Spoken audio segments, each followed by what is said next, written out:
नमस्कार मित्रांनो, आज आपण आपल्या शेतामधील ज्या ठिबकसाठी आपण जे होल मारतो ते होल कशा पद्धतीने मारायचे किंवा कशा पद्धतीने जे आपण मारलेले होल आहे त्या ठिकाणी जर तोटी मोडलेली असेल तर ते आपण सोप्या पद्धतीने कशी काढायची ते पाहणार आहोत.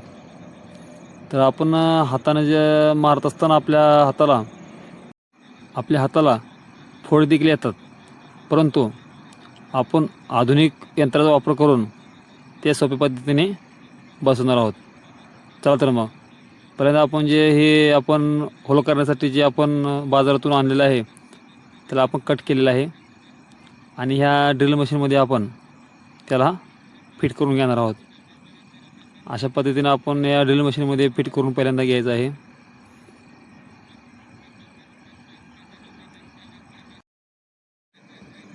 त्यानंतर आपण एका सरळ रेषेमध्ये मशीन पकडायचे आहे आणि पाईपला मार्किंग केले तर अधिक उत्तम. त्या ठिकाणी आपण ह्या पद्धतीनं ड्रिलिंग करायचं आहे.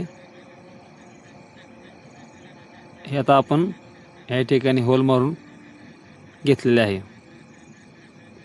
तर अशा पद्धतीनं आपण एकदम सोप्या पद्धतीने कमी वेळामध्ये जास्त होल मारून घेऊ शकतो. आणि आता आपण हे लबर बसवणार आहोत आणि ह्या लबरची जी प्लेन बाजू आहे ती प्लेन बाजू आपण आतमध्ये टाकणार आहोत, जेणेकरून त्या ठिकाणी लिकेज होणार नाही. आणि असं आपण एका साईडला जास्त दाबायचं आहे, म्हणजे ते लबर फ्लेक्झिबल असते, ती आत दबून त्या खाचेमध्ये इझी बसेल. स्क्रूड्रायव्हर साहाय्याने दाबून घ्यायचं आहे. अशा पद्धतीने आपण हे लबर बसवले आहे, परंतु मधून गोल स्क्रूड्रायव्हर फिरवायचा आहे, जेणेकरून खाचेत प्रॉपरली बसून जाईल.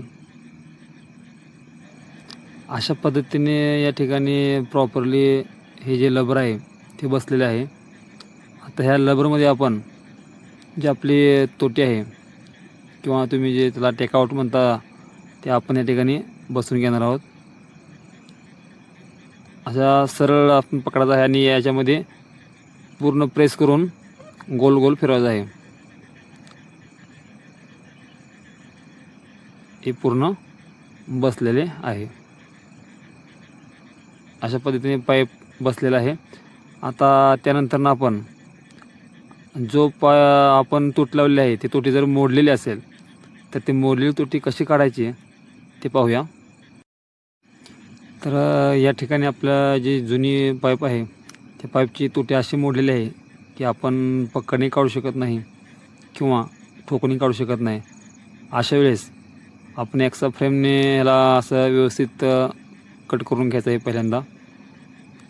आणि कट झाल्यानंतर आपल्याकडं जर 21चा जर नट असेल, आपण त्याला टीचा नट बोल्ट म्हणतो ना, त्याचा नट घ्यायचा आहे आणि ते असं पकडून वरून आपण थोडा मार द्यायचा आहे, जेणेकरून ते आतमध्ये पडून जाईल.